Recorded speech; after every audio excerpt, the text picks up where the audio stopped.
السلام علیکم ورحمۃ اللہ وبرکاتہ۔ دوستو، ہمارا channel all round Rajput subscribe کریں، شیئر کریں، لائک کریں۔ مغویاں لڑکیوں کو دلہنیں بنا دیا تھا۔ دونوں کے کمروں میں بینک وقت ایک آدمی داخل ہوا۔ یہ صلیبیوں کے جنگجو حکمران تھے۔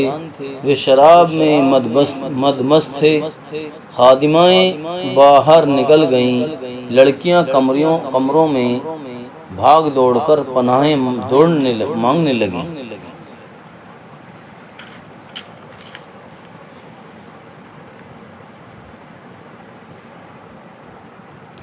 ان کی عصمت کا پاسبان خدا کے سوا کوئی نہ تھا۔ ایک لڑکی دو جانوں گر پڑی اور ہاتھ جوڑ کر اور رو کر خدا کو مدد کے لیے پکارا۔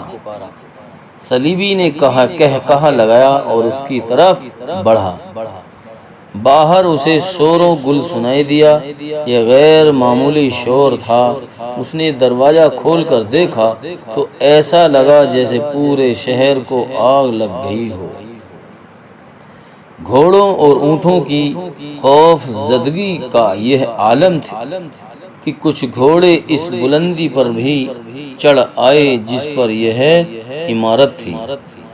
اس کا نشہ فوراً اتر گیا۔ دوسرا بھی باہر نکل آیا۔ دو تین آدمی دوڑتے ہوئے آئے اور گھبرائے ہوئے لہجے میں کہا کہ گھاس خیموں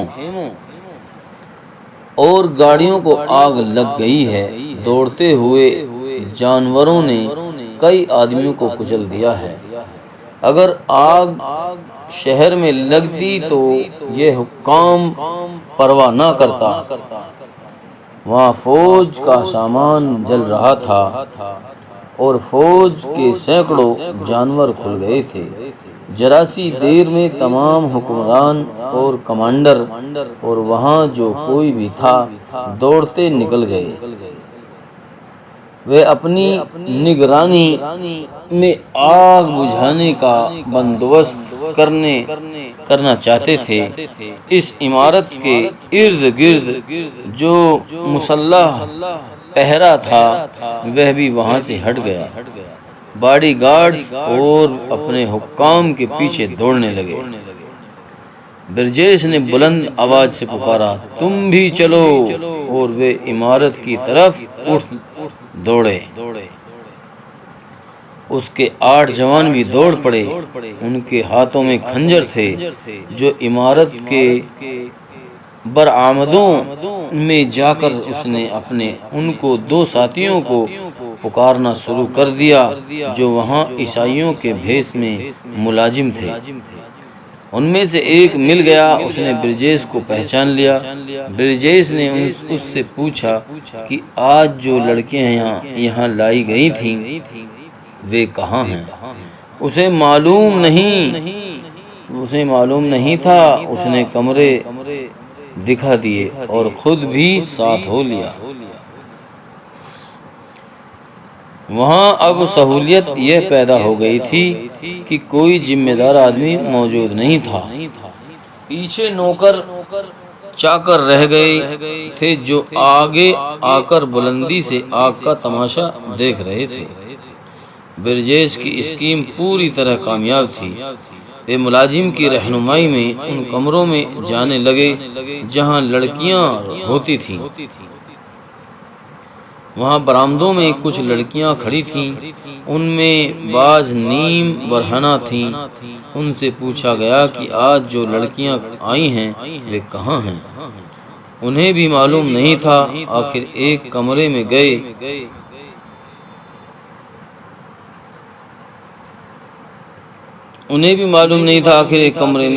تو ایک لڑکی مل گئی۔ وہ کمرے میں دبکی ہوئی تھی۔ عثمان شارم اور اس کے بعض ساتھیوں نے اسے دن کے وقت دیکھا تھا جب ان دونوں کو لوٹے ہوئے قافلے کے ساتھ لے جایا جا رہا تھا۔ برجیس کی پارٹی کے تمام آدمی نقاب پوش تھے۔ انہیں دیکھ کر لڑکی نے چیخ ماری۔ برجیش نے اسے بتایا کہ وہ مسلمان ہیں اور اسے رہا کرانے آئے ہیں، مگر وہ لڑکی اتنی ڈری ہوئی تھی کہ ان کے ہاتھ نہیں آ رہی تھی۔ انہوں نے اسے زبردستی اٹھا لیا۔ دوسرے کمرے میں اس کی بہن مل گئی۔ اس کا رد عمل بھی یہی تھا، اسے بھی زبردستی اٹھایا گیا۔ دوسری لڑکیاں جو ایک عرصے سے صلیبیوں کے پاس تھیں، یہ منظر دیکھ رہی تھیں۔ وہ ان آدمیوں کو ڈاکو سمجھ کر ادھر ادھر بھاگ رہی گئی۔ مغویہ بہنیں چیخ پکار کر رہی تھیں۔ انہیں برجیش نے غصے سے کہا وہ سب مسلمان ہیں اور انہیں مسلمان گھرانوں میں لے جا کر چھپائیں گے۔ بڑی ہی مشکل سے انہیں خاموش کیا گیا اور جابازوں کی یہ جماعت وہاں سے نکل گئی۔ آگ کا منظر بے حد خوفناک تھا۔ شعلے توقع سے زیادہ اونچے جا رہے تھے اور دور دور تک پھیل گئے اور پھیلتے چلے جا رہے تھے۔ گھوڑوں اور اونٹوں نے سارے شہر میں قیامت برپا کر رکھی تھی۔ سارا شہر جاگ اٹھا تھا۔ گلیوں میں، سڑکوں پر اور میدانوں میں ان جانوروں نے اس قدر دہشت پھیلا دی تھی کہ لوگ دبک کر گھروں میں بیٹھ گئے تھے، اور آگ نے جو دہشت پھیلائی تھی اس سے باز لوگ گھروں سے بھاگنے کی تیاری کرنے لگے تھے۔ افراتفری اور بھگدڑ مچی ہوئی تھی۔ سلطان ایوبی کے جاسوس بھی وہاں موجود تھے۔ وہ عقل مند اور موقع شناس تھے۔ انہوں نے آگ بھاگتے دوڑتے جانوروں اور افراتفری دیکھی تو یہ معلوم کیے بغیر کہ یہ کیا معاملہ ہے، یہ مشہور کر دیا کہ صلاح الدین ایوبی کی فوجیں شہر میں داخل ہو گئی ہیں اور شہر کو آگ لگ رہی ہے۔ یہ افواہ مسلمانوں کے لیے حوصلہ افزا تھی۔ عیسائیوں اور یہودیوں کے ہوش اڑ گئے۔ یہ افواہ آگ کی طرح سارے شہر میں پھیل گئی۔ غیر مسلموں نے بھاگنا شروع کر دیا۔ صلیبی حکمراں اور اعلی حکام آگ کی جگہ پہنچے تو وہاں کوئی انسان نہیں تھا۔ انہوں نے بھی یہی سمجھا کہ مسلمانوں کی فوج قلعے میں کہیں نقب لگا کر آ گئی ہے۔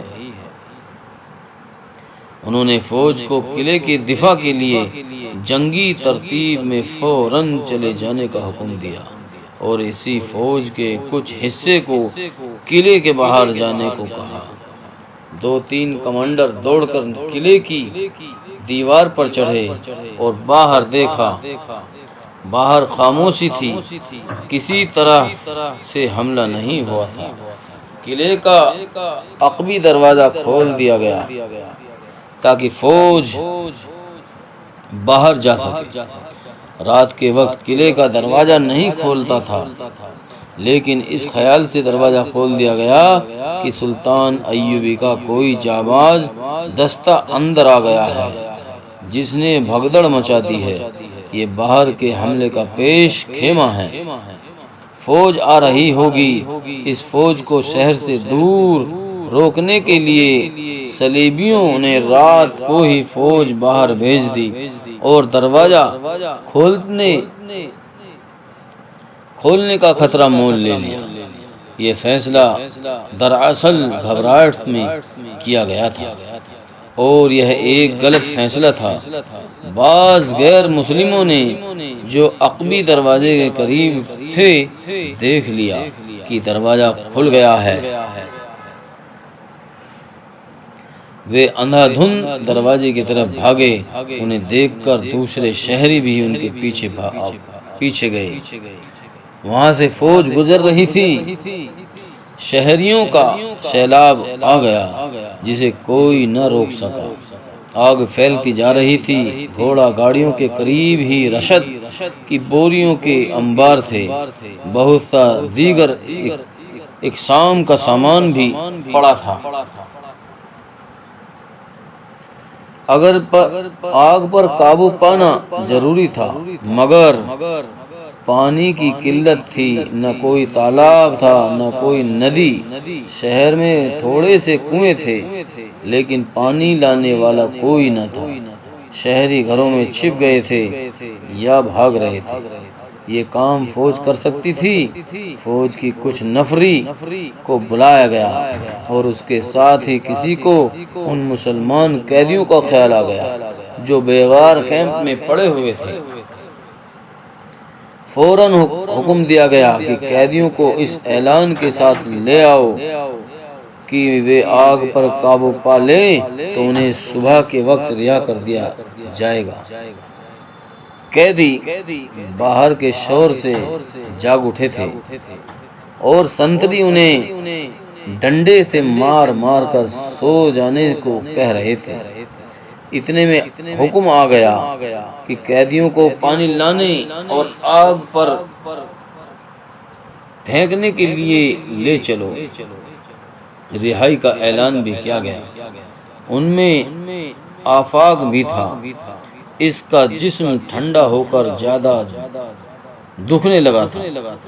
اس نے ایک قیدی سے کہا، صلیبیوں کی سلطنت جل جائے، میں آگ بجھانے نہیں جاؤں گا۔ پاگل نہ بنو، ایک قیدی نے اس سے کہا۔ ان لوگوں نے کہہ دیا ہے کہ آگ بجھاؤ اور کل رہا ہو جاؤ، لیکن یہ دھوکہ ہے، یہ کافر جھوٹ بولتے ہیں۔ تم ہمارے ساتھ چلو اور بھاگ نکلو۔ ہم نہیں بھاگ سکتے کیونکہ یہ لوگ ہمارے گھروں سے واقف ہیں۔ تم نکل جانا۔ جاؤں گا کہاں؟ قیدی نے اسے اپنے گھر کا پتہ بتا کر کہا، میں کوشش کروں گا کہ موقع محل دیکھ کر تمہیں اپنے گھر پر پہنچا دوں، لیکن وہاں زیادہ دن نہ رکنا کیونکہ صلیبی میرے سارے کنبے سجا دیں گے۔ سارے کنبے کو سجا دیں گے۔ قیدیوں کو صلیبی لے گئے اور انہیں تقسیم کر کے مختلف کنووں پر لے جایا گیا۔ فوجی پانی نکال رہے تھے، قیدیوں نے مشکیزیں اٹھانے شروع کر دیے۔ وہ دوڑ دوڑ کر جاتے اور آگ پر پانی پھینکتے تھے۔ ایک دو چکروں میں سنتری ان کے ساتھ رہے، مگر یہ ممکن نہیں تھا قیدی اور فوج گڑمڑ ہو گئے، کسی کو کسی کا ہوش نہ رہا۔ صلیبی کمانڈر گھبراہٹ میں سب کو گالیاں دے رہے تھے۔ اتنے میں گھوڑوں کا ڈرا ہوا ریوڑ دوڑتا ہوا آیا۔ آگ بجھانے والے قیدی اور فوجی ان کی جد میں آ گئے۔ سب ادھر ادھر بھاگ اٹھے، باز کچلے بھی گئے اور اس سے فائدہ اٹھاتے ہوئے وہ پرانا قیدی آفاق کو اپنے ساتھ لے گئے۔ مسلمانوں کو کوئی خطرہ نہیں تھا۔ وہ خوش تھے کہ مسلمان فوج آ گئی ہے۔ قیدی اپنے گھروں میں داخل ہوا۔ اس کا سارا خاندان جاگ رہا تھا۔ اسے دیکھ کر سب بہت مسرور ہوئے، لیکن اس نے آفاق کو ان کے حوالے کر کے کہا، اسے چھپا لو اور جلدی شہر سے نکال دینا، میں نہیں رک سکتا۔ صلیبیوں نے کل رہائی کا وعدہ کیا ہے، اسے ابھی کوئی نہیں جانتا۔ اگر میں یہاں رک گیا تو شاید کبھی بھی رہائی نہیں ملے گی۔ کیا یہ سچ ہے کہ صلاح الدین ایوبی کی فوج اندر آ گئی ہے؟ قیدی نے باپ سے پوچھا۔ کچھ پتہ نہیں، قیدی نے جواب دیا۔